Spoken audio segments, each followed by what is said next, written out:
ሰበር ዜና ጦርነቱ ሊጀመር በሁለቱም ወገኖች የመጨረሻው ዝግጅት እየተደረገ ነው። ከጽምደው ፋኖ ወሳኝ ስትራቴጂክ ቦታዎችን መቆጣጠሩ ቀጥሏል። መከላከያ በበኩሉ ፋኖ ወደ ተራ ሽፍታ መቀየሩ እየተናገረ ሲሆን ከፍተኛ ኃይልም ወደ ቆቦ ግንባር አስጠግተዋል። ህወሓትም ለመጨረሻው ጦርነት 11ኛው ሰዓት መሆኑን በመግለጽ ሰራዊቱ በተጠንቀቅ እንዲቆም አዘዋል። ብልጽግና በምክክር ሂደቱ ያፈነገጡ አባላቱን አስጠነቀቀ። ፓርቲው በምክክር ጉባኤው ስለሚይዘው አቋም በዝግ ተወያይተዋል። ፕሬዚዳንት አልሲሲ ቀይ ባህርን በተመለከተ ለጠቅላይ ሚኒስትር አብይ ደብዳቤ ላኩ። ግብጽ ለኢትዮጵያ የቀይ ባህር ጥያቄ ቅድመ ሁኔታ ያዘለ የውሳኔ ሀሳብ ማቅረባ ተገልጸዋል። የሞት ቅጣቱ ተፈጻሚ ሆነ። የኢትዮጵያውያን የሞት ቅጣት ተጠናክረው መቀጠሉን ተገልጸዋል። በምስራቅ አፍሪካ አስፈሪ ቀጠናዊ ጦርነት እየጀመረ እንደሆነ እየተገለጸ ነው። በዚህ ኢትዮጵያ በቀጠናው ጦርነት ያላትን ተሳትፎ አጠናክራ ቀጥላለች። ሰላም ጤና ስጥልን ውድ የኤኔን ወዳጆች፣ እነዚህና ሌሎች መረጃዎች በዝርዝር እንመለከታለን። ለቤቱ አዲስ የሆናችሁ ቻናሉን ላይክ፣ ሼር እና ሳብስክራይብ በማድረግ የደወል ምልክቷን በማብራት ሌሎች አዳዲስ መረጃዎች ቶሎ እንዲደርሷችሁ ቤተሰብ ሆኑ። አሁን ወደ ዝርዝሩ እንለፍ።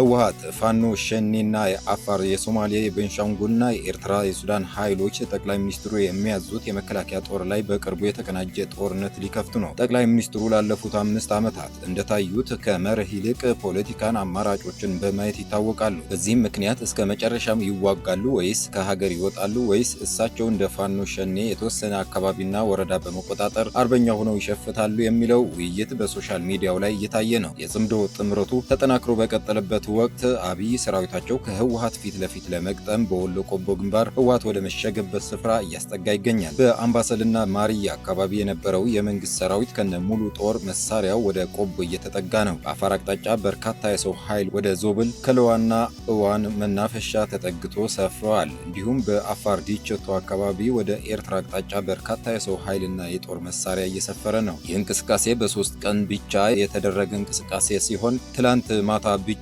ማታ ደግሞ 50 ወታደራዊ ተሽከርካሪዎች ከነመካናይዝዳቸው ከወልዲያ ወደ ቆቦ አካባቢ ጮበር ገብተው ይገኛል። በህወሓት በኩል አርሚ 15 ኃይል በትላንት ዕለት ከፍተኛ ቁጥር ያላቸው ወታደሮችን እያስመረቀ ሲሆን ከዚህ በተጨማሪም ቡድኑ በራያ ቀጠና ሰፊ የኃይል ስምሪት እያደረገ እንደሚገኝ ለማወቅ ተችሏል። በተመሳሳይ የጦርነቱ የመጨረሻ ምዕራፍ ለማስጀመር በራያ ቆቦ፣ በአፋር ከቆቦ አዋሳኝ አካባቢዎች እስከ ዋጅራት እንዲሁም እስከ ለመቀሌ ቅርብ የሆነችው አባላ ከተማ የተዘረጋ ግዙፍ ሰራዊት በተጠንቀቅ ቆመዋል። ጦርነቱ ሊጀመር 11ኛው ሰዓት እንዳለም ህወሓቶች እየገለጹ ይገኛሉ። አሁን በዚህ ሰዓት ህወሓት ከፍተኛ ቁጥር ያለው ሰራዊት ወደ ቆቦ እያስጠጋ ይገኛል። የህወሓት ታጣቂዎች ከአላማጣ ወደ ቆቦ በባቡሩ መንገድ እንቅስቃሴ ጀምረዋል። በርካታ ቦታዎች እየተቆጣጠሩ የሚገኙት የፋኖ ኃይሎች ደግሞ ጋሸናን ስትራቴጂክና ቁልፍ መተላለፊያ እምብርቷን ሊቆርጧት እንደሆነ እየተገለጸ ይገኛል። መንግስት ጽንፈኛ ብሎ የሚጠራው ኃይል ዋና ቋጠሮው ተመቷል። ሜጀር ጀነራል ብርሃኑ ጥላሁን በምስራቅ ጎጃም ዞን ሰላምን ሲያውክ የቆየውና መንግስት ጽንፈኛ ብሎ የሚጠራው ኃይል እየተወሰደበት ባለው እርምጃ እየተዳከመ እየተመናመነና ወደ ተራ ሽፍታነት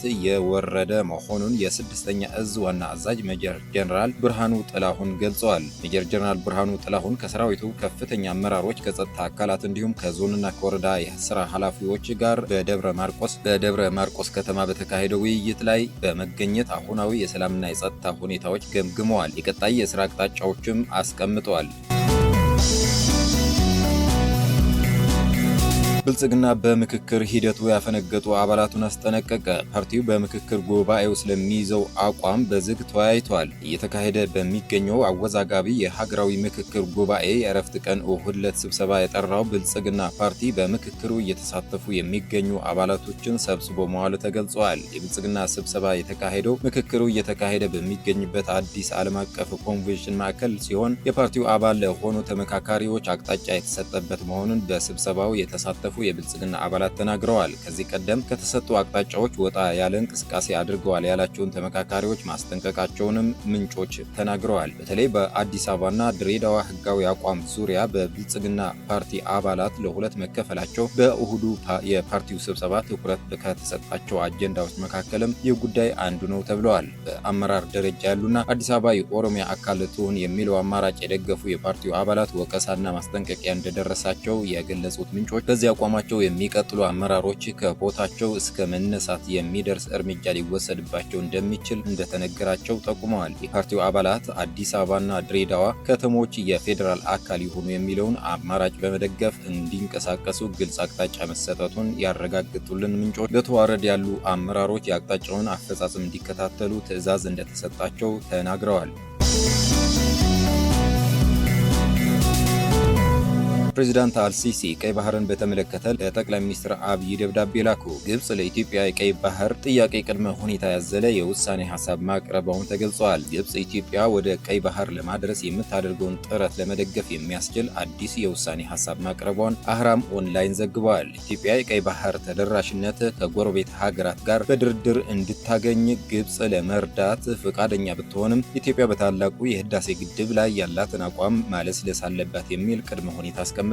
ይህ 4 ነጥቦች ያሉት አዲስ እቅድ ለጠቅላይ ሚኒስትር አብይ አህመድና ለአሜሪካው ፕሬዝዳንት ዶናልድ ትራምፕ መላኩ ተገልጿል። ኢትዮጵያ የቀረበውን የውሳኔ ሀሳብ የማትቀበል ከሆነ ግብጽ በደቡባዊ ቀይ ባህር በኩል ያለውን የባህር ኃይል እንቅስቃሴዋን በመጨመር አጥር እንደምትፈጥር ዘገባው አመልክተዋል። ይህ በእንዲህ እንዳለ ከሰሞኑ የቀድሞው የአሜሪካ የውጭ ጉዳይ ሚኒስትር መስሪያ ቤት የአፍሪካ ጉዳዮች ረዳት ሚኒስትር ቲቦር ናጂ ግብጽና ኤርትራ በቀይ ባህር ጉዳይ ላይ የመወሰን መብት ያላቸው ሀገራት ብቻ ናቸው ማለታቸው ተከትሎ ጠንከር ያለ ምላሽ መስጠታቸው ይታወሳል። ዲፕሎማቱ በሰጡት አስተያየት በግብጽና ኤርትራ ሞገት መሰረት በቀይ ባህር ላይ የመናገር መብት ያላቸው ሀገራት ብቻ ከሆኑ በሎጂክ ደረጃ በአባይ ወንዝ አጠቃቀም ላይም የመወሰን መብት ሊኖራቸው የሚገባው ውሃውን የሚያመነጩና ወደ ወንዙ የሚያስገቡ ሀገራት ብቻ ናቸው ሲሉ ሞገታቸው አቅርበዋል። የሞት ቅጣቱ ተፈጻሚ ሆነ። የኢትዮጵያውያን የሞት ቅጣት ተጠናክሮ መቀጠሉን ተገልጿል። በሳውዲ አረቢያ የታሰሩ ኢትዮጵያውያን ስደተኞች የድረሱልን ጥሪ ሲያሰሙ ከሞት የሚያስጥላቸው አካል ጠፍቶ በየተራ በሞት እየተቀጡ ነው። በቅርቡ የተፈጸመው የሞት ቅጣት እንዳይቀጥል ከየአቅጣጫው ጥሪ የቀረበ ቢሆንም የሳውዲ አረቢያ 5 ተጨማሪ ኢትዮጵያውያንን ገድላለች። የሳውዲ አረቢያ አገር ውስጥ ጉዳይ ሚኒስትር 5 ተጨማሪ ኢትዮጵያውያንን በሞት መቅጣቱን አረጋግጠዋል። ወደ ሀገሪቱ አደንዛዥ እጽ በድብቅ ሲያስገቡ ተይዘዋል የተባሉት ኢትዮጵያውያን በሞት የተቀጡት ትላንት ወዲያ ሰኞ ሐምሌ 20 ቀን 2018 ዓ.ም መሆኑ ተገልጿል። በቅርቡ በሳውዲ መንግስት በተከታታይ የሞት ቅጣት የተፈጸመባቸው ኢትዮጵያውያን ቁጥር 17 ደርሰዋል። ከዚህ ቀደም በሰኔ ወር በተከታታይ 9፣ 80፣ ሚያዝያ 13 ቀን 2018 ደግሞ 3 ኢትዮጵያውያን የሞት ቅጣት ተፈጽሞባቸዋል። የሳውዲ ሀገር ውስጥ ጉዳይ ሚኒስቴር በመግለጫው የጸጥታ አካላት ወንጀለኞቹን በቁጥጥር ስር አውሎ ባደረጉት ምርመራ ጥፋቱን መፈጸማቸው በመረጋገጡ ክስ እንዲመሰረትባቸው ተደርጓል ብለዋል። የፍርድ ቤቱ ውሳኔ ላይ ይግባኝ ተጠይቆ የነበረ ቢሆንም የጠቅላይ ፍርድ ቤቱ ብይኑን በማጽናቱና በሸሪዓ ሕግ መሰረት የንጉሳዊ ትዕዛዙ ተፈጻሚ እንዲሆን መደረጉ ተገልጸዋል። በምስራቅ አፍሪካ አስፈሪ ቀጠናዊ ጦርነት እየጀመረ እንደሆነ እየተገለጸ ነው። በዚህ ኢትዮጵያ በቀጠናው ጦርነት ያላትን ተሳትፎ አጠናክራ ቀጥላለች። የፈጣን ድጋፍ ሰጪ ኃይላት አርኤስኤፍ ሰራዊት በሁርሶ የማሰልጠኛ ማዕከል መግባት መጀመራቸው ተገልጸዋል። ትላንት ከሱዳን የመጡ የአርኤስኤፍ ወታደሮች በሁርሶ መግባት ጀምረዋል። በዓለም አቀፉ ማህበረሰብ በወንጀል የሚፈለጉት የአርኤስኤፍ ወታደሮች በ2 በረራዎች ነው ሁርሶ የገቡ። በልዩ ስሙ ገነት ሰፈር ተብሎ የሚጠራው ማዕከል ለሰላም አስከባሪ ተልዕኮ ለሚሄዱ የመከላከያ አባላት ማሰልጠኛ ስፍራ ነው። ወታደሮች ለዓለም አቀፉ የተባበሩት መንግስታት ድርጅት ተልዕኮ የሚዘጋጁበት ማዕከል ነበረ። አሁን ግን በሱዳን የእርስ በርስ ጦርነት ውስጥ ሰፊ ወንጀሎችን የፈጸሙ ወታደሮች ማሰልጠኛ ሆነዋል።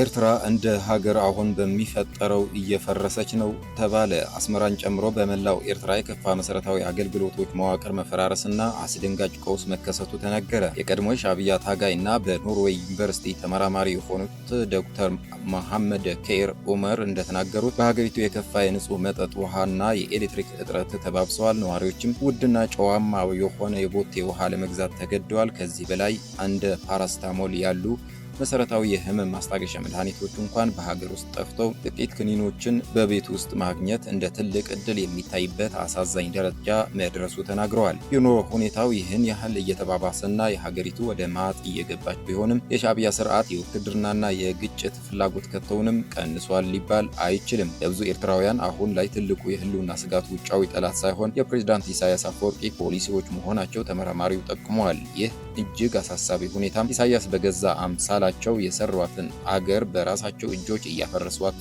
ይሆን የሚል ከባድ ጥያቄ አስነስተዋል። ክቡራን የኤኔን ወዳጆች የዛሬ ዜናዎቻችን እነዚህ ይመስሉ ነበረ። ሌሎች መረጃዎች ቶሎ እንዲደርሷችሁ ቻናሉን ላይክ፣ ሼር እና ሳብስክራይብ በማድረግ የደወል ምልክቷን በማብራት ቤተሰብ ሁኑ። መልካም ጊዜ